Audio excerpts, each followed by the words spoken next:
Hello guys, મારું નામ છે જયુ અને ફરી એક ન્યૂ વિડીયો લઈને આવ્યો છું આજે. મેં ઓપન કરી તો એક એવું બંડલ જોયું કે આમ પહેલાના સમયમાં આવ્યું ત્યારે બહુ જ રેર હતું, પણ અત્યારે તો પાછું એના બદલે આમ રિટર્ન આપી દીધું છે. આવ્યું ત્યારે બહુ રેર હતું.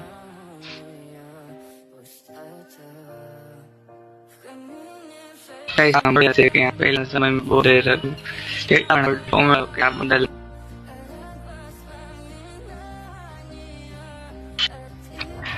ગેમને પણ શું દોસ્તો અપડેટ આવશે અને ઓલ્ડ બંડલ રિટર્ન આવતા રહેશે. સિઝન 1, 2 એમ ધીરે ધીરે કરી બધા બંડલો પાછા રિટર્ન આવ્યા રાખશે. એટલે આમ ગેમને તો કઈ પડી નથી, આવા નવા નવા અપડેટ આપતા રહેશે અને ઓલ્ડ બંડલ પાછા લઈ આવતા રહેશે.